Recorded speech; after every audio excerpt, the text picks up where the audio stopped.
Welcome to Marketers Drinking Beer, a live conversation featuring marketing news, trends, and case studies, gently lubricated by discoveries from the world of craft beer.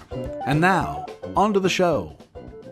Welcome to Marketers Drinking Beer, everybody. How's everyone doing? Doing great. Great stuff. Excellent. So we got some great topics tonight. Among them, we've got product recommendations from Alexa or Siri. Would you take product recommendations from Alexa or Siri? The skills needed to make the most of marketing technology. And Patrick discovers Jack's Bowls, which he found really enjoyable. So, see, that's why you have to be careful what you send me, right? So we'll talk a little bit about that. Say it. Plus, we're going to do a little head-to-head segment on conversational marketing and so much more. So this is a night of firsts, and this is, among other things, this is our first night here at the Limerick Pub. What do you guys think? It's awesome. I love it. It's a lot of pressure. A lot of pressure? A lot of pressure. Patrick's freaking out. He's sweating a lot. The pub audience is getting to you? It's tough. They don't care right now. I can pretty much assure you of that. So, first time broadcasting from the lovely Limerick Pub in lovely downtown Wheaton, Maryland. And you know what they say about Wheaton, don't you? In these parts? They say, I do not know. there ain't no beating Wheaton. Oh. That's what they say around here. So, yeah. Okay. That's where you roll your I eyes. was saying the same thing earlier to me. Were you saying the same thing earlier? I was saying that. Oh, damn, that's so interesting. So, welcome to the audience watching at home. Welcome to the audience here at the Limerick Pub. So, just wanted to, it's been a busy month for me, certainly, busy month for everybody else. What's going on with you, Dave and Martin? From a work perspective, I think the key thing I'm focused on right now, I'm new to my job the last couple months at the American College of Radiology, and I'm focused on how we do marketing, not necessarily what we're doing, but how we're doing it, what the process is, right? What's the structure? How do we do our marketing? How do we work internally? What are our processes?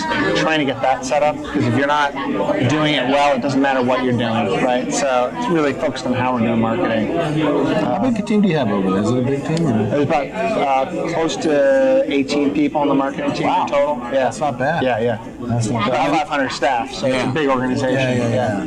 How about you, Tom? What's going on? Well, we published our annual AMS study in July. That's always a good milestone. And as I think I mentioned in an earlier episode, I'm working on a business plan for a new venture. Not quite ready to talk about it yet, but it's in $1 trillion industry, which is a little different than what I've worked in before. Yeah, very good. And Patrick, what's going on? We've had a big month. We've launched a new website, kind of phase one of a new website. With that comes a lot of new content that we're developing as well, and content initiatives. So we're pretty excited about that. A lot of customer kind of testimonials and customer-driven content.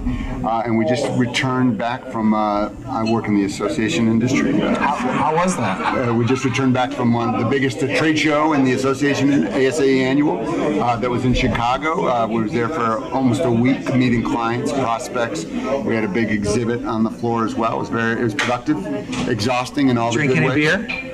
I might have had a beer or two in Chicago, but that was, the summer kind of gears to that point, and then it kind of everything after is a lot of post-event marketing, but it's kind of a big milestone in the year, so we're glad to get that under our belt. For my part, I just came back from a week in Olathe, Kansas. You know where Olathe is? No. I didn't think you Kind of like Chicago, right? It's very much like Chicago.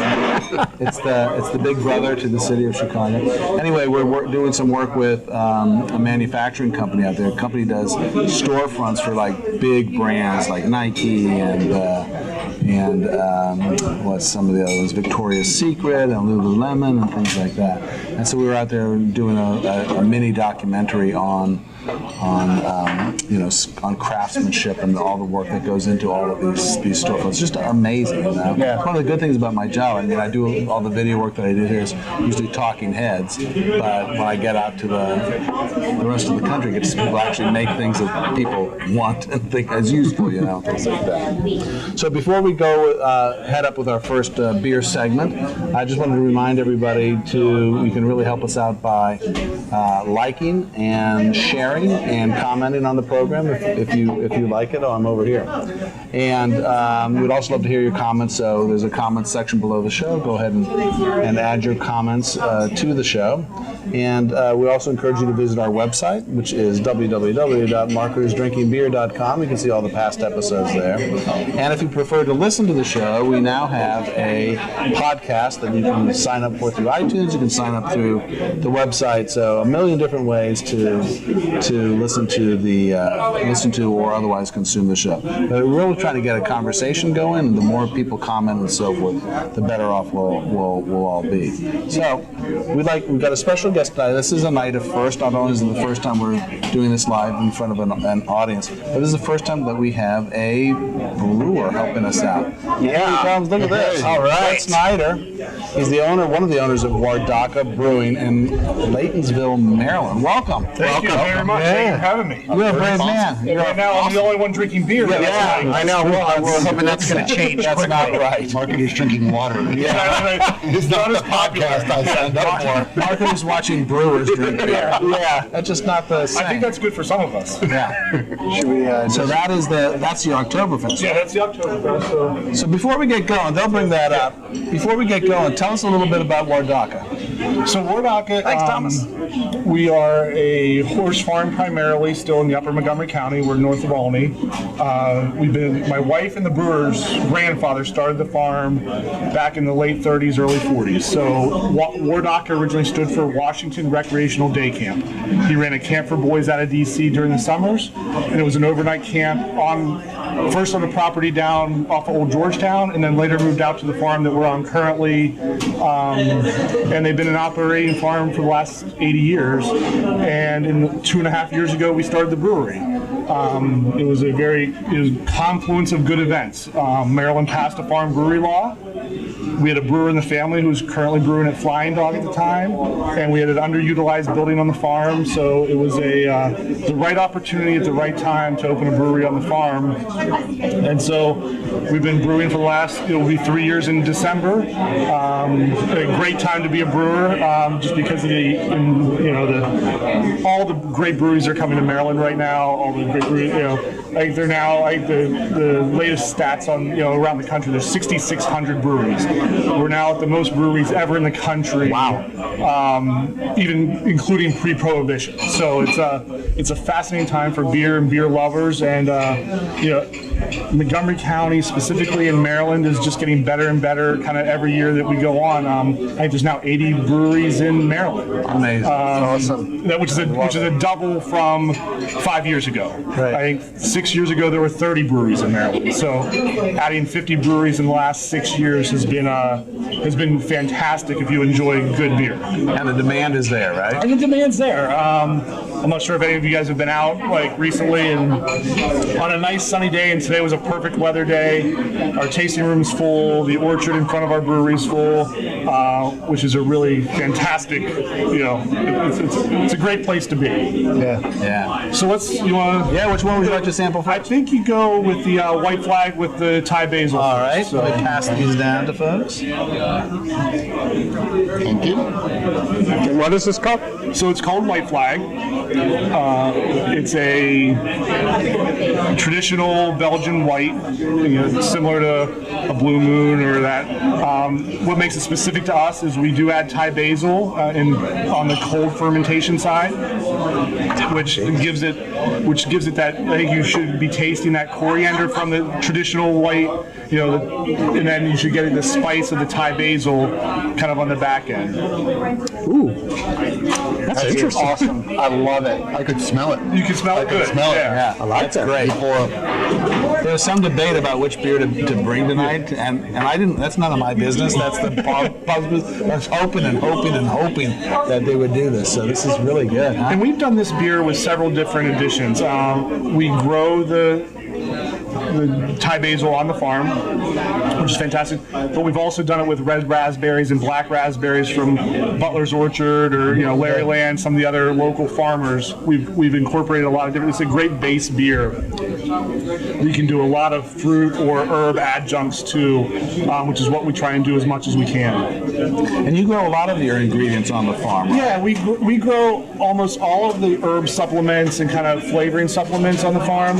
We have about 300 hops hops plants in the ground, so we do have some hops growing on the farm, and then we're also trying to use as much local malts from local farmers that we can. So both the beers you're going to try today, this and the Camptoberfest Marzen, both have local two-row barley from Molinex Malting, and also some experimental barley that Flying Dog did with the University of Maryland, where they did a malting experiment. So both of these have both of those malts in them, and some mixed in. And this one actually has some local wheat from literally the next farm up. The Stablers have mass amounts of wheat fields, and we took some local wheat from them, and we've incorporated a little bit of the wheat in to this beer. I didn't know that you could grow hops in Maryland. That's a surprise to me. You can't grow hops well in Maryland. Our plants are struggling right now, but I think the best thing that's happened with this explosion of beer and kind of the increase of beer breweries in Maryland, the University of Maryland has a research farm where they have 35 varieties of hops in the ground, where they're actively trying to do research to figure out how to help farms like us and other people who want to grow hops to grow them better. So they're just getting ready to harvest. If they didn't harvest this week, it's going to be this week or next week, and they've had great success this year. Ours have some mildew problems that we're trying to figure out with just how wet it's been this year, and it hasn't been a great year for our hops, but that's why it's farming. I really like this beer. This is a great beer. You sort of said Blue Moon at the beginning. Yeah. When I hear Blue Moon, I think sweet, and this is not. This is not too sweet at all, and it's got that the basil at the end. The basil's really nice. I like it a lot. Keith Core's our brewer, and his slant on brewing is definitely on the dry side. Yeah. I think very few of our beers have a lot of sweetness. Yeah. The exception would be a triple or something that's intentionally supposed to be sweeter, but I think in overall you'll find our beers on the drier side. So you guys also do like a Belgian triple or something? We do a Belgian triple that will come out around December. I'll be there. We're excited about it. Yeah, it's really nice. And speaking of beers that haven't come out yet, what's our next beer? Yeah, so the next one is our Camptoberfest. Hey, Tom, can you grab fest beer, Marzen style. Okay. Also very malt forward.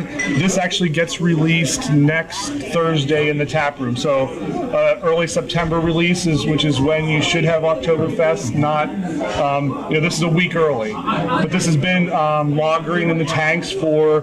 By the time it comes out next week, it'll be full 8 weeks, which is a lot of time for tank time for someone our size. It takes a lot of time to make a good lager. So this is the first taste. So this is the first taste, yeah. It'll be in the tasting room when? Next Thursday. And then when will it be out into the public? It'll probably be on the public the following week. Yeah, that's great. Very good. Yeah, it's definitely got a little malty. Right? Yeah, it should be very malt forward. Both these beers today, neither one are really hop forward beers, and I think that's just what we brought today because one's a new release and one's kind of the seasonal release. But we have typically several hoppy beers in the tasting room, along with we have everything from that to a stout to a sour. We actually released tonight. We have a watermelon goza that I brought you guys a can of that we'll do off the air. We will. A little tasting of, it might be my favorite beer of 2018. You're getting such tartness from the goza side of it, and then that fresh late summer taste of a watermelon. So if you like a salted watermelon, it's perfect. Frank the producer is a huge fan of goza. Oh yeah, Frank the producer. He does a good job. He gets a taste of that. It's almost got like a little. I don't know. I drink bourbon as well as beer, and this got a little bit of that. There's a little taste like bourbon to it or something. Am I crazy? I think that's a little bit of the lagering in general. I think it's just that mellowness that you get from a lager beer versus a ale. It's in the tank twice as long as our ales. And I think that aging and that mellowing is I think that hopefully that's what you're getting is just that nice feeling of creaminess kind of that goes throughout the palate. When craft breweries first started popping up, it was all about IPAs and can you make? And Yeah. I'm just like, ugh. You know, so I'm glad to see. And it's been years now that people have been branching. Well, you're not a out. big IPA guy. I'm not a big IPA. Neither am I. Yeah. But these are Well, good. then we specifically brought these beers just because of that for you tonight. How about that? Yeah. That's great. Well, that's great stuff. Well, let's switch gears a little bit. Got a lot of years of marketing experience up here at the table with you, but none of us have ever marketed beer. How the hell do you market beer? I think marketing beer is I think it's much different for me versus, and I'll just turn and say the Guinnesses of the world, just because we're in a fantastic Irish pub and they love their Guinness. Anything nowadays, and I include most of those breweries that are in that 1 to 5 years of age. I mean, it's all new. I think there's no old media whatsoever. It's all Facebook, Twitter, Instagram, Untapped for those of you who check in their beers, which we love those people who check in every beer that they taste and tell us how we're doing, and we like most of those people. But I think it's all on the new media side and word of mouth. I mean, for us, it's providing an authentic experience. We generally believe that if we can get someone to come out and visit us and see the farm and enjoy the experience of drinking the beer in a setting, then I'll have them as a customer for a very long time. It's not about an ad in a newspaper. We're not trying to do anything splashy. Our covers, our crowler labels and that type of stuff is it's here's what's happening on the farm, or here's the. Are you doing much video? Do you do video? We haven't, besides the random video that one of us takes, or I think someone's taking of me tonight that'll show up. We don't do a lot of video, and it's not purposeful. I think it just gets to where are you going to put that effort? It's like when we have live music, we try and put the live music up, because I'd rather have, again, people see the live music that's happening in our tasting room on a Saturday afternoon, and them sitting there, listening to that music, enjoying a beer. Because I think it's experiential these days. I mean, we want to see the families out there. We want to see, and the people. We joke a lot internally, like we've hosted more 1-year-old birthday parties than we have 21-year-old birthday parties at the brewery, which is an insane experience. And we try to keep that to a minimum with the number of balloons and kids running around at your feet, but it happens. Yeah. So I think it's all about, we want people to have the experience. We want people to have the memory. I think you hear a lot about people associate with eating or drinking, and the memory that's associated with that either taste or that smell. That's what we're striving for. We want them to have that experience, and then the taste of a good beer, a good piece of Maryland fresh cheese in our tasting room, and the experience of that with their family or friends. If we could do that and do that well, we're doing okay, and we appreciate that viewpoint of it. Like, we don't ever need to be the Guinnesses of the world, and I have no issues with that. Like, they just moved to Maryland. We're very excited to have Guinness in Maryland. Sure. It strengthens the Maryland brewing community a tremendous amount, but it's also the brewers that have been here a long time before us, that are much bigger, that are on a national scale, the Flying Dogs, the Heavy Seasons of the world. They've been doing it for a long time, and their marketing is a very much different slant than those of us that are brewing under, 10,000 barrels. I'm not sure where that line is. But the people that have started these breweries in the last 3 years, I think, are husband and wife teams. They are small families that decided this is where their passions are and this is what they want to do going forward. So there's not a lot of marketing budget. So we joke internally, well, who's our marketing person? Well, the marketing person is the person sitting there closest to a mic at that given time, and so therefore go out and talk about it. And I think as long as you're authentic in that, I think that's what we're counting on. Yeah. I was in St. Louis when the Schlafly opened its doors, and they had the brewmaster from Anheuser-Busch there. Mm-hmm. And somebody said, "Isn't this like competition for you?" Of course, there's a whole other story beyond that. But his comment was, "This is why I got into brewing. Yeah. What I do now is I make 20,000 bottles of beer in 10 different plants 3 times a day, that sort of thing. So this is why I got into brewing. It's really hands-on. Plus, you're really close to your customers, right? Yeah. So, you can really, have you formalized that, or is it just sort of generic? transparent? I would say I don't. Organic is the word I was looking I say I think it's all organic. I don't think there's anything formal in anything we've done to date. You get feedback, right? You get instantaneous feedback at the bar. And it's funny, I talked about the Goza earlier, and you said you have a fan of a Goza. That's 50% of the population. The other 50% will get a flight of beer, and they'll say, well, I want the watermelon Goza because I like watermelon. We'll put that at the end of the flight. It's a Goza. We should have it last because it'll kind of wreck your palate a little bit just because of the sourness or the tartness. 50% of people are going to pick up that beer, drink it, put it back down, and say, I think there's something wrong with this beer. and then if you have the opportunity to sit there and walk them through it and say like, why don't you take 2 more sips because you're still trying to adjust from the last beer you had, so take 2 more sips of that beer.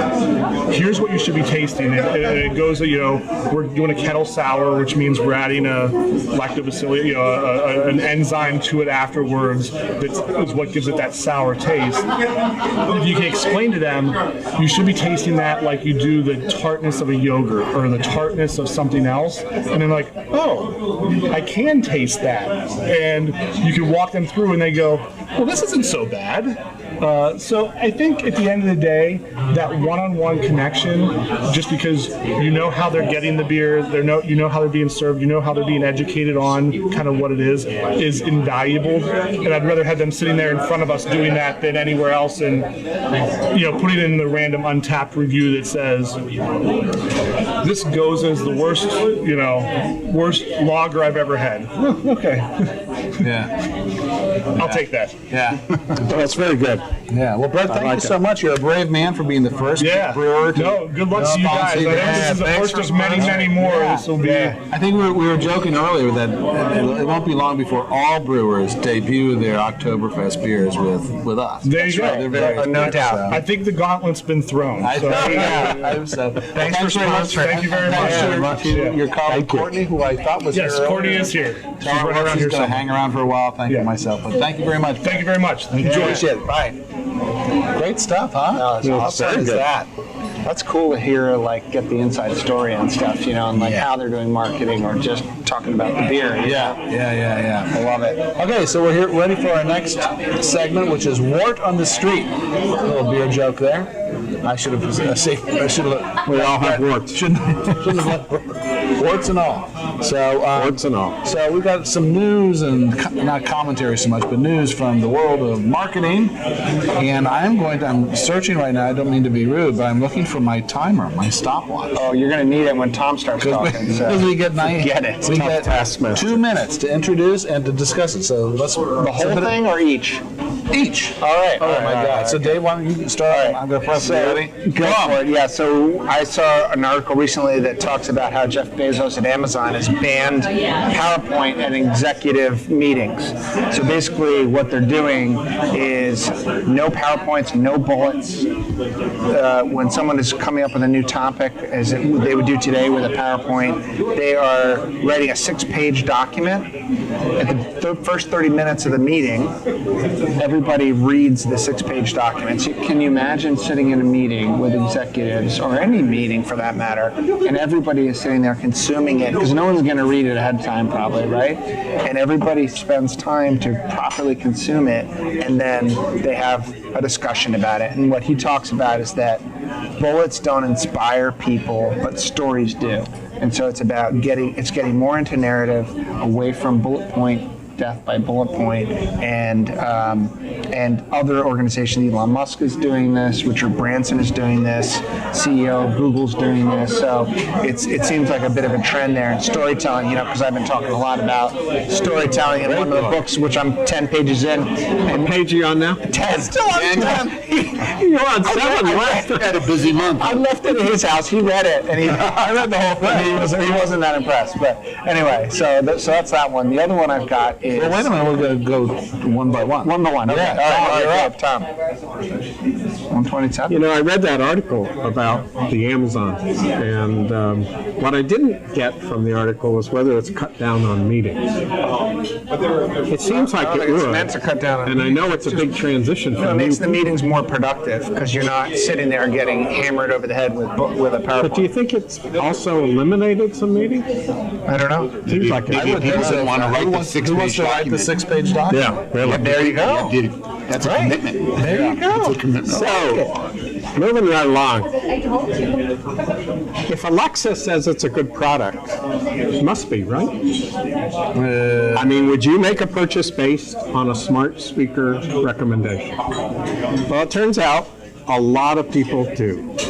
There aren't a huge number of people making purchases over smart speakers yet, but the overwhelming percentage of those people say that on occasion they've taken the recommendation from Alexa or Siri over the brand they had intended to purchase, and sometimes at a more expensive price.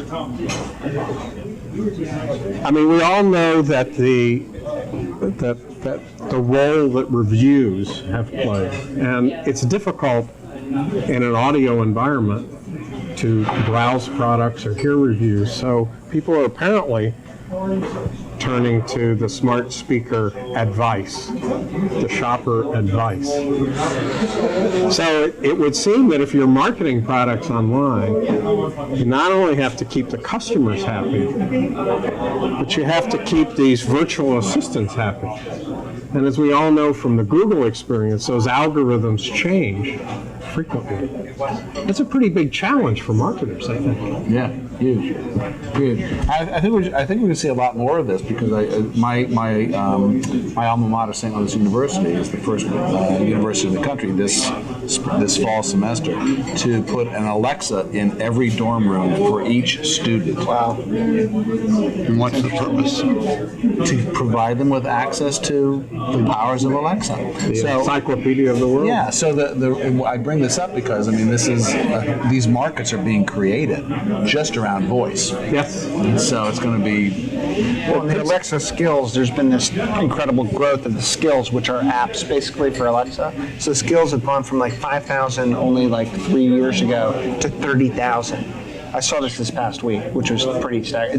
It's like the growth of apps initially. Amazing. Right? Yeah. Okay, moving on. If you're in brand management, I think it's a pretty big... Patrick, you're up. Timer's on. Yep. So I read an article this week, not this week, but earlier in the month, that was very timely as we were launching this new website and developing a lot of content. And it was really about humor in advertising and marketing. And they were referencing a recent campaign by Jack in the Box, a fast food burger chain, which was coming out with their new bowls. Oh, bowl with a W. Oh, I got that wrong at the beginning People were of the show. really excited to Whopper bowls? taste Jack's bowls, and there was a lot of comments about certainly This is great in the Me Too era. in the right? Me Too Yeah, era. They're talking and about it was an interesting article because I've been known to laugh at some very sophomoric things, and yet I watched the ads, and there's a part of me that thought humor's a fine line, especially and again as I mentioned, we were trying to find the voice of our website and the tone that we wanted to have from a differentiator, thought leadership, all those marketing angles.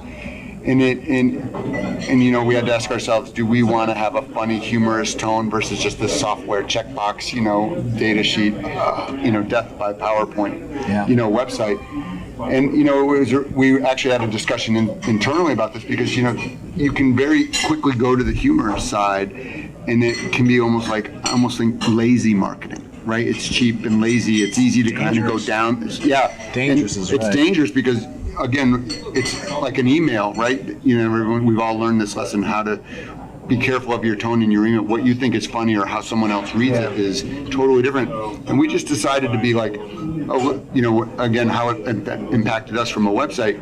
We wanted to have a strong voice, but we didn't want to be humorous to the point that it could be misinterpreted. Or those guys are. And that's the right. We were looking at this ad, and I showed it to the team. In a sense of like, and certainly you got to be sensitive in the Me Too era, which a lot of commentaries come out negatively against Jack in the Box. And maybe it's playing up to their audience from a burger demographic standpoint, and that Jack in the Box certainly pushes it, with Carl's Jr. and everything, but it was a really internal discussion, a really positive internal discussion of forced us to think, what voice do we want to have as a brand? How do we want to convey ourselves? Great. How do, where should we be careful of, and sometimes you have to be informative and you can be strong. It doesn't necessarily, but not to be lazy. I termed it as And lazy. we're out of time. Good stuff. Good. 2 minutes goes by That was quickly, good. doesn't it? Yeah, I think so. I like the timer. So do I have to time myself? I don't think that's fair somehow. You have time I'll time yourself, you. Okay, you absolutely. can time me. Now I know your passcode. Yeah, no, you don't. Oh, you do. You saw me type it in. Okay, so big show coming up for HubSpot. Due to release some major new stuff at Inbound. Their Inbound meeting in September 4th through 7th in Boston. I ran into you at Inbound once. Did I not? Yeah. You seemed happy at the time. I thought it was a horrible show. It was a long time ago. I spent most of my time in the agency sessions because my company didn't know that I was leaving. Anyway, so Marketing Hub Enterprise is getting new. All sorts of new stuff. A new bot builder. How about that? We're going to be talking a little bit about that in a minute. And improved analytics. Their sales enterprise product is getting sales playbooks. So that's going to allow users to build libraries and best resources and practices for selling. And HubSpot Video is powered by Vidyard, and it's going to have a lot of new hook-ins into both of those products to allow people to do tons of video in various stages. So I'm a big fan of that. Powered by Vidyard, meaning they're moving away from Wistia then, I guess. I don't think they were ever. They were pretty tight with Wistia. Were they? I They're a don't Boston know. company I as like well. the video Yeah. marketing. Yeah, They do a Vidyard nice I job. did really I love well. that. I'm a former Vidyard customer, and they did great work for us. We really like that a lot. Yeah, I heard about that from the marketing side. They're finally coming out with an enterprise level marketing automation platform. So they've always focused on small to medium sized businesses, but for enterprise level organizations that are much bigger, that have a lot different requirements, you didn't go to them. You went to Eloqua, you went to Marketo, right? You went to IBM, whatever, and now they're moving up the chain to go after the enterprise. That will be interesting because their sweet spot is that small to small to mid-size. medium. And I know. I think they own it, right? That's so right.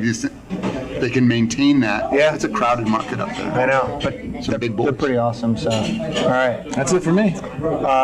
Next one. Yeah, man, go. So I saw an article recently by New Breed. It was a blog post they wrote about the death of the marketing funnel. So if you think of the traditional marketing funnel going like this, leads come in the top, they go through a process, and they come out the end, a customer, and they get basically forgotten about after that. Many companies will forget once you become a customer. They don't focus enough on keeping you as a customer or keeping you happy or excited or whatever about the product. So it tends to favor the next deal over your current customers, right? Because you're always focused on feeding the beast, right? Getting more into the top of the funnel.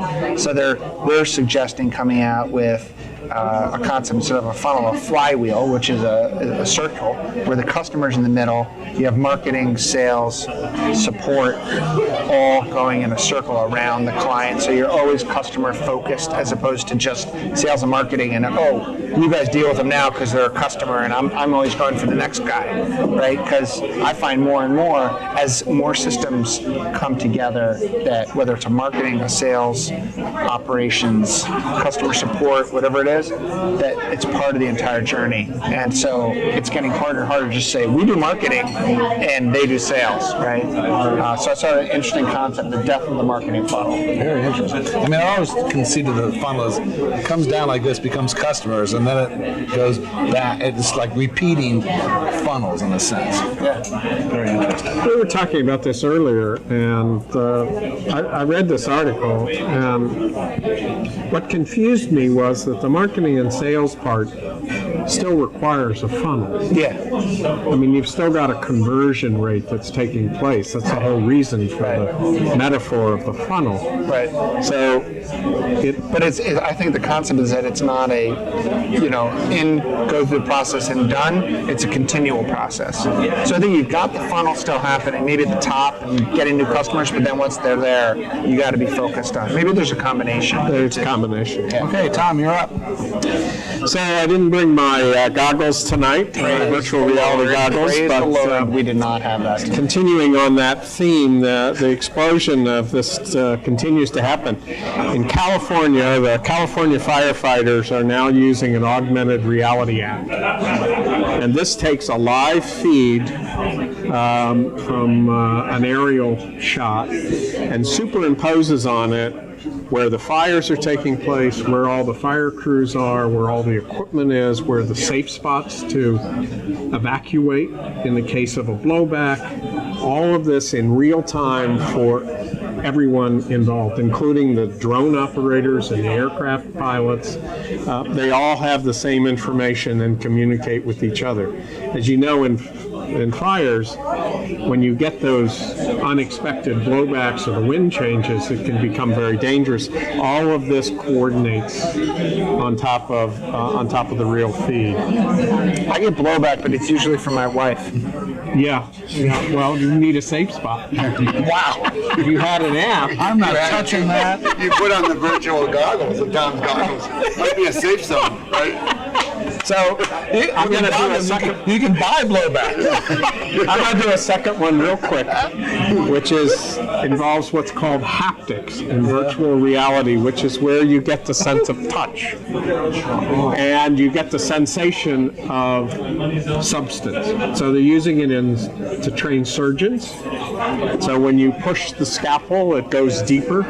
You hit a bone, you feel it. So the haptics. This is all, I mean, we're not going to become surgeons, probably. Speak for yourself. Or you might not become a firefighter, but all of this stuff is going to migrate into our world really fast and all kinds of implications for marketers, I think. Yeah. Very interesting. Patrick, you're up. Last month, so Wheaton, Maryland, for those that haven't figured it out yet, is outside of Washington, D.C. Really? Yes, I know. Who knew? Right, now everybody does, right? Our million viewers, I'm driving them home. Exactly. So Washington, D.C. just hosted the Major League All-Star Game last month, and there were a lot of articles that came out of that about the strength of Major League Baseball marketing themselves as baseball. It's boring, and games are too long. They need to do a better job of marketing compared to the NFL, the NBA, and certainly all the different things that are occupying people's attention span. And there was a lot of articles generated by a comment the Major League Baseball commissioner made about Mike Trout. Mike Trout, one of the best baseball players in the world, right? Historically has numbers that compare with all the Hall of Famers and great. Right. Doesn't market himself. He needs to do a better job of marketing himself. And it made me think about, from a marketing standpoint, with our customers, Impexium's grown 150 customers in the last 3 years. How can we build an influencer marketing program, like Mike Trout would be an influencer from a Major League Baseball, with clients that, like Mike Trout, who doesn't want to bring attention to himself, he just wants to play baseball, right? He's like, he certainly admits, like, I want to play baseball. I don't want to do commercials, and I want to be involved in causes, maybe from a nonprofit charity standpoint that are important to me. I don't care about repping a soft drink. In a similar software world, we have a software. How do we find these customers that have a day job, that have other commitments, time, family as well? I want them to tell the great stories of what they're doing to support their communities, their customers with my software.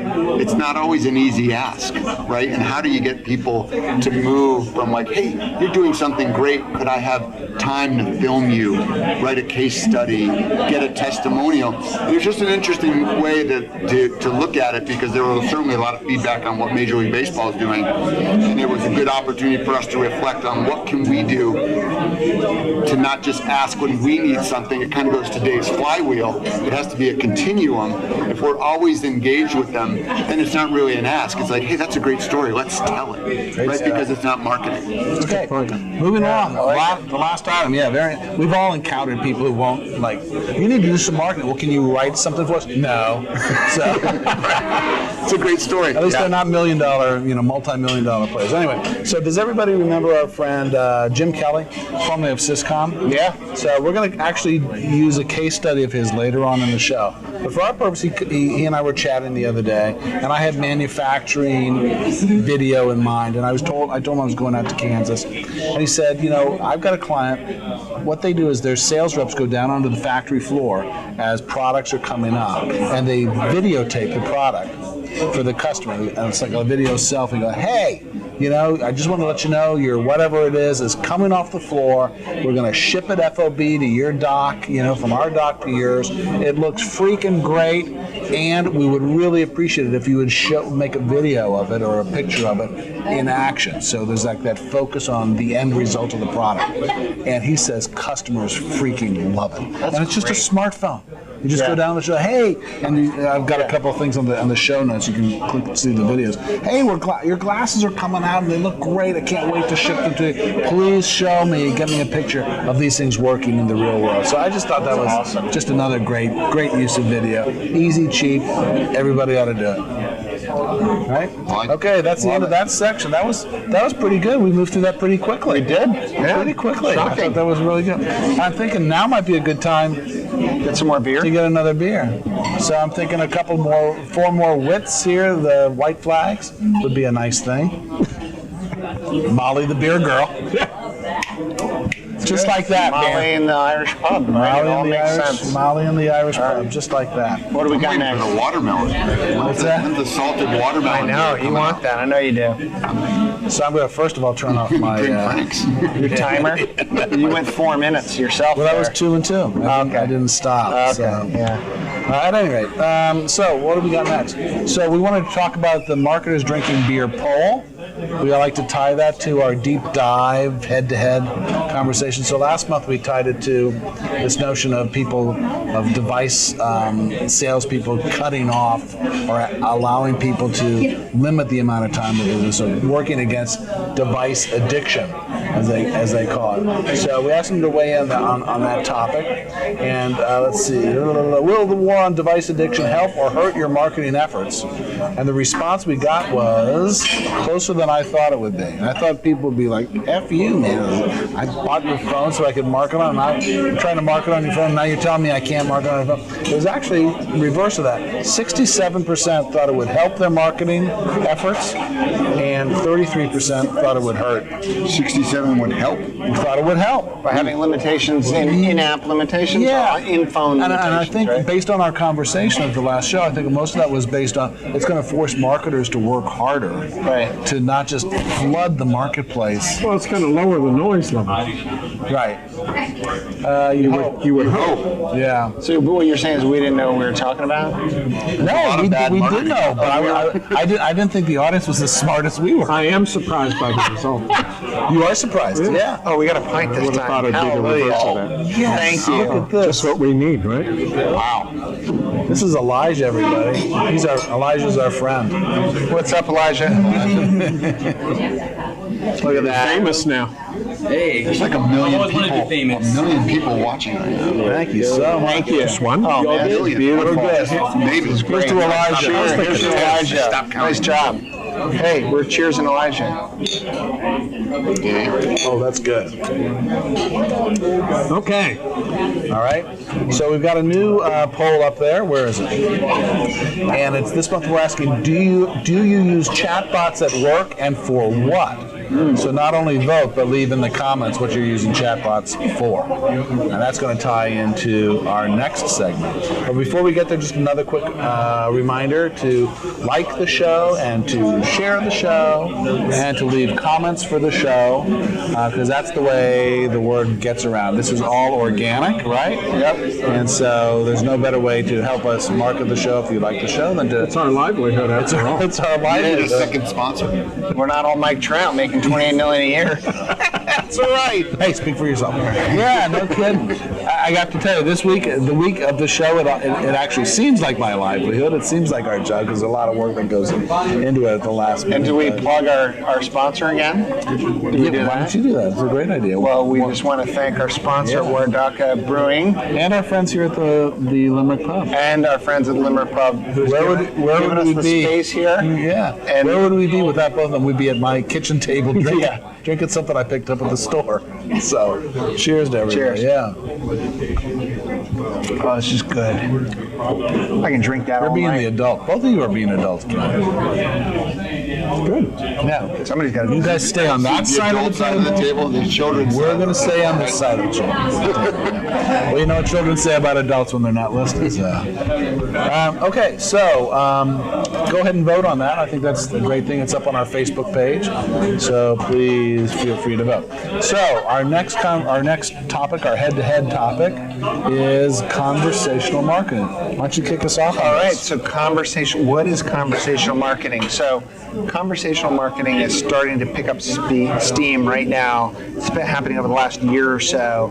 Essentially, a company called Drift started a software company. They do online AI-powered chatbots, but they also have a methodology that goes along with that they've termed as conversational marketing. Their CEO is a guy named David Cancel. He was formerly the chief product officer at HubSpot, so he's got a good pedigree, and he split up HubSpot and started Drift, right? So they've got their software platform and they've got their methodology of how it works together. Just like HubSpot had their software tool, and then they also had inbound marketing, right? So you can have a tool, but if you don't know how to apply it, you're not going to get very far. So I've always been a big fan of like tools, but then what's the methodology you're using? So here you have Drift coming out and promoting this concept of conversational marketing. They had the first conversational marketing summit yesterday. It was an online summit, which I attended parts of and really enjoyed it. But what is conversational marketing? When you think of in a world of limited supply, you can say, I'll get back to you tomorrow. But in a world of unlimited supply, you need to be able to react now, online, real time. So the concept is you're not going to compete by getting people to fill out a form, which is a lot of inbound marketing is about, although that's shifting as well. Filling a lot of websites you go on and you want to download an ebook or a study or whatever, you got to fill out a form, and then 2 days later you get a follow-up email that says, here's some other information you might think is interesting, and then 4 days later after that they send you another one. What Drift is saying is that, think of it like this: if you have a store and you have people, if your website is your store, and you have people come into your store, any normal store, you wouldn't just let them go home and then send them an email afterwards saying, hey, would you like to buy something? This is about when your website is your store, so you need to be interacting with people while they're on your site, while they're live, while they're hot, while they're trying to solve a problem, and have that conversation with them, right? So it's a mixture.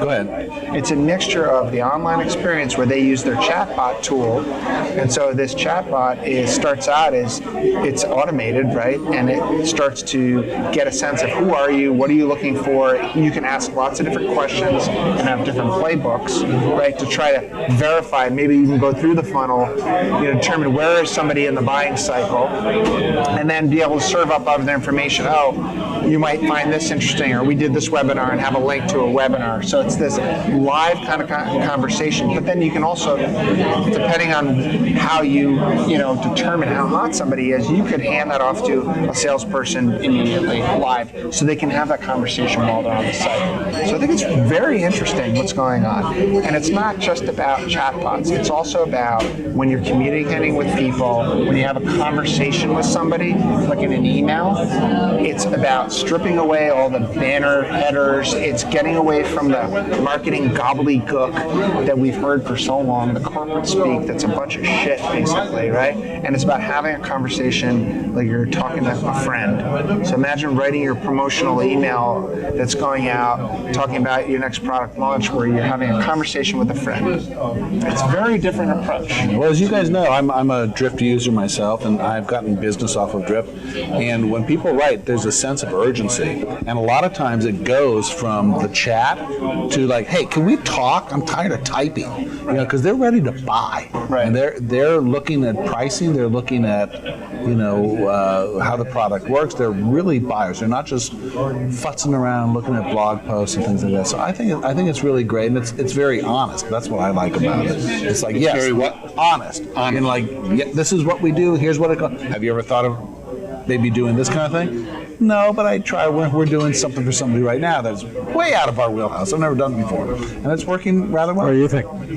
I like the potential and the scale. We're not a user, right? We've looked at it, and I love how I love the immediate urgency. We've all our buyers have been Googleized. I want it now. I need it now. I type in something. I get 1,000 responses in a nanosecond. I love that opportunity to it. If I have some skepticism, it's again what Paul said, is that honesty, that authenticity, too many beers, right? About how, marketing is all about that personal connection that we just heard from the brewery, right? It's about an individual conversation. I want to connect with them on that level. Can the bots do that? And so I see the promise of this, how it can scale, how it can make my sales team more efficient, how it can push people through the funnel to qualify them instantly, get them the right information when they want it, how they want it. I'm not sure how to blend that. So I'm going to sound like an old man because I love the technology, but how to blend that within the voice that we want, that that kind of strip back, that marketing gobbledygook. Can that be delivered by a bot? I don't know. We're gonna try it. I'm gonna be upfront about that. But that's, if I have one hesitation, it's how to recreate that human element through the bot. Maybe it gets into the human faster than I'm giving them credit for. That's what we'll take. Okay, we got one more minute on this topic. I have a reservation on that. I love the idea. And when I go to a website and the ability to fill out a form and I instantly get some response to that is very attractive. For the reasons you've articulated. I don't want to fill out a form and then 2 days later get an email. What I find though is that the implementation of this, even by the drift people, slides over into interruptive marketing. I go on the website, I'm reading the article in drift, and I'm constantly bombarded with can we help you? Do you want to talk to us? Yeah. That's about the marketer. That's not about the customer. So the first time it's about the customer. Because you're talking about the little pop-up, little bubble that pops up. And it varies in different websites. Yeah. But the idea that the customer is being responded to is attractive. The idea that the customer is being badgered to respond is a whole nother level. And frankly, it's the way I've seen it implemented more often than not. Okay. So I love the concept, but I think it's all about how you execute. That's right. Good You're stuff. Right. 100%. Good stuff. Okay, we've got 10 minutes left, just so everybody knows, and we're now at the time for Formidable. Tom can't say anything else? Tom's doing a very good Has he been job. cut off? No, Still say formidable. I can still say Formidable.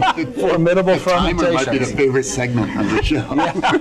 I want to get a giant bell. Yeah. I honestly, After I beer bought a segment. couple things. It didn't work out. But anyway, so we're going back to our friend Jim Kelly, the customer that I mentioned who does the videos down on the factory floor. It's a company called Xylem Design. Xylem, and they do all sorts of display, anything. You'll see them in shop windows, museums, all sorts of places. Things that you put products on to display them. I'm probably giving it short shrift, but that's generally the idea. And they got their start by making pedestals. So you'd see a pedestal in the store window with a product on it, right? So as a result of that, they were very popular for that. They got the URL pedestalsource.com. And they've got a lot of people going to that, and they've got a lot of people. What's wrong with pedestal? That's hard to say. Right. Pedestal source. Can you say that 5 times No, I fast? cannot. No. So they make a lot of money off that. The website's great and so forth. But they want to begin to move beyond that. They want to market all the other stuff that they do. They do all sorts of display things. They're manufacturers. They'll do anything for you, right? So their idea, and let's stick with this for a minute, their idea is to add a tagline, because they don't want to change the URL. They want to add a tagline so that when you see the tagline, you'll see, oh, Pedestal Source does all this other stuff.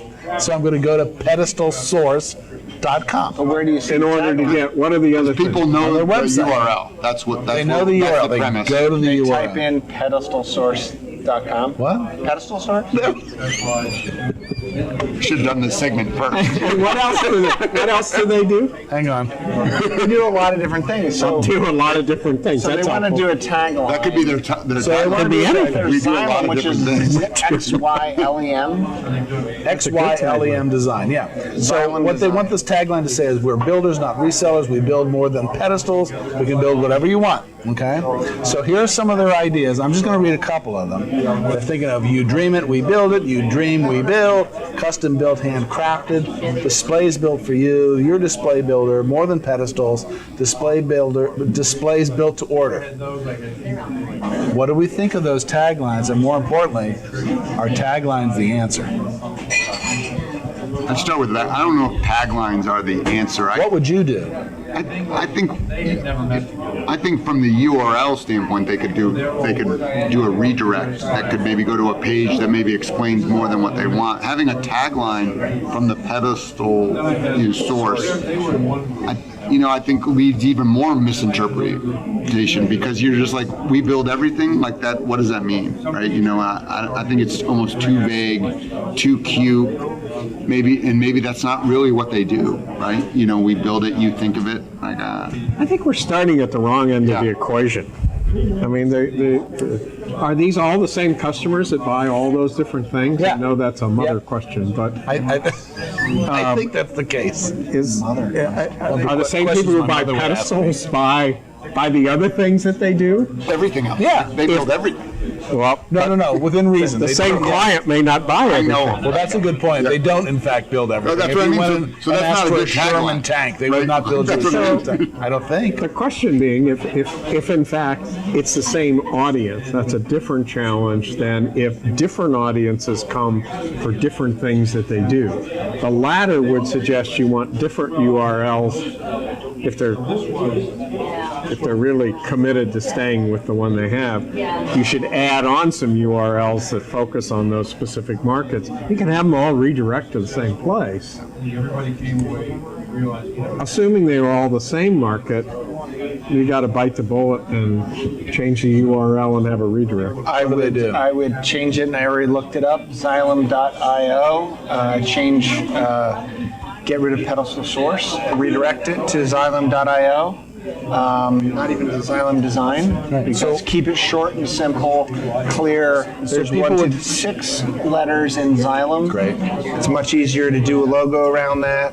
I'd move away from So that. people would type in the old URL, it immediately directs them To Xylem. over this. And over time, you do a branding campaign where Then you a say, bot can we're no longer engage with pedestal the bot, source, and the we bot are now engage with them and figure out Xylem. what they want to It's buy. been done a million times. They There can you do it, go. no There you problem. Keep it simple. You could ask your customers what to do about the URL. Yeah. How did you find us? Why are they committed to keeping this URL? Because it's a very popular website and they're afraid of losing traffic. Anyway, I think we've all answered it. Yep. Change your URL, right? Yeah. Redirect. Jim Redirect. Kelly- Change or it. add Redirect. to it. Or add to it, yeah. You have to change it. It's working. I can't even spell pedestal, so. I can't It's pronounce easier to it. spell Xylem than pedestal. It is, actually. It's easier to pronounce Xylem than it is to pronounce. Well, pedestal. Especially I'm good after with 3 pedestal. beers. I'm good with Xylem's like a pedestal. cousin to Pedestal source. Xylem and Impexium. Impexium, isn't that a ED drug? Is that? Anyway. Some countries it's a You're name. lost it now. So anyway, if you've got a marketing problem that you're struggling with, submit it, put it in the comments. We'll be happy to take care of that. So big news, our next broadcast is September 27th, and Tom is going to be traveling. Tom is a rolling stone these days. He's going to be traveling, and Kirsten Kane. I will be in Paris. You'll be in Paris. That's nice. Well, we'll be here, but we'll be here with Kristen Crane of Crane Concepts. There's Kristen right over there. So we might do an interview with you after the show, so people can know who you are. So did you guys meet Kirsten? Yeah. You did? Yes, You did. from Okay, good. afar. I wasn't sure. From afar, you waved across the room. So okay. Anything else, guys? I think we're done. Yeah. I think we're All right. So thanks to the Limerick Pub, thanks to our friends at Waredaca Brewing, and thanks to all you guys. It was a great show. Great beer. Great beer. Margaret's drinking beer. Cheers. Cheers. And we're out. Later. Cheers, you big piece of crap. That's hard.